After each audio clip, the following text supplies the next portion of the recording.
Olá, estudantes! Hoje nós vamos falar a respeito de categorias muito importantes para pensar a contemporaneidade.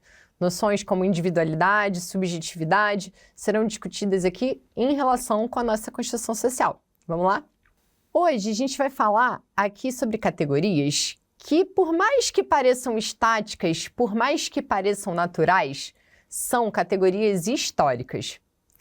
Esse é o exemplo da noção de subjetividade, de individualidade, que nos parece tão normal, mas que não foi sempre assim como a gente conhece.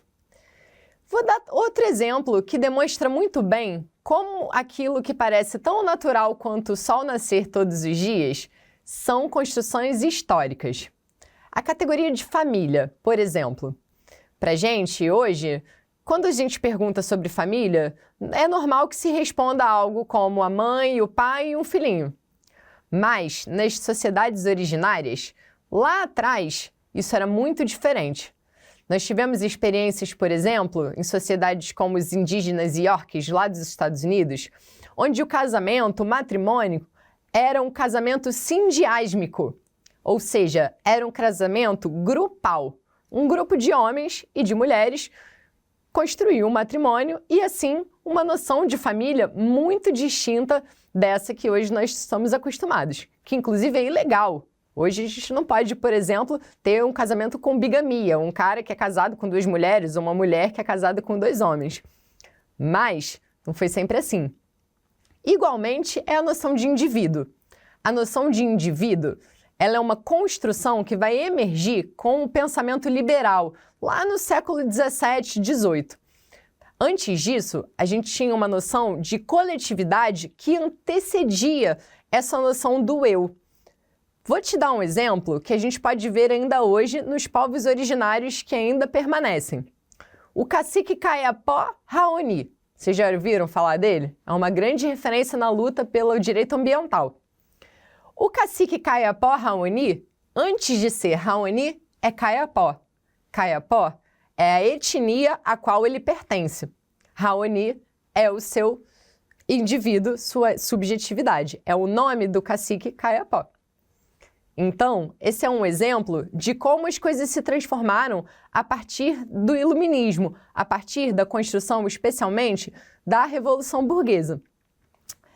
Essa formação social que vai emergir e se hegemonizar politicamente a partir de 1789 vai ser uma sociedade que vai formular não apenas a noção de indivíduo, como a de individualismo. Hoje, por isso, a gente pode ver como, para realizar a satisfação de uma minoria muito pequenininha, a gente consegue hipotecar o bem-estar de uma grande maioria.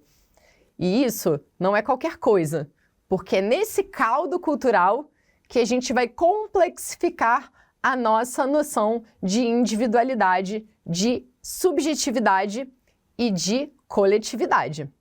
Essa noção de subjetividade vai se complexificar construindo, inclusive, uma forma distinta de identidades, muito diferente daquelas que vinham dos costumes, né? Costumes milenares, por exemplo, de sociedades que a gente pode encontrar ainda bastante capazes de manter sólida tradições históricas, como, por exemplo, nas sociedades orientais.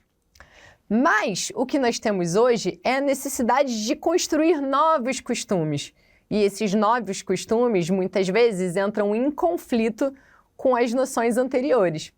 Ou seja, nós vivemos uma sociedade que disputa justamente se aqueles papéis sociais que são tradicionais vão seguir vigentes, enquanto os setores que não se beneficiam desses papéis vão buscar transformá-los.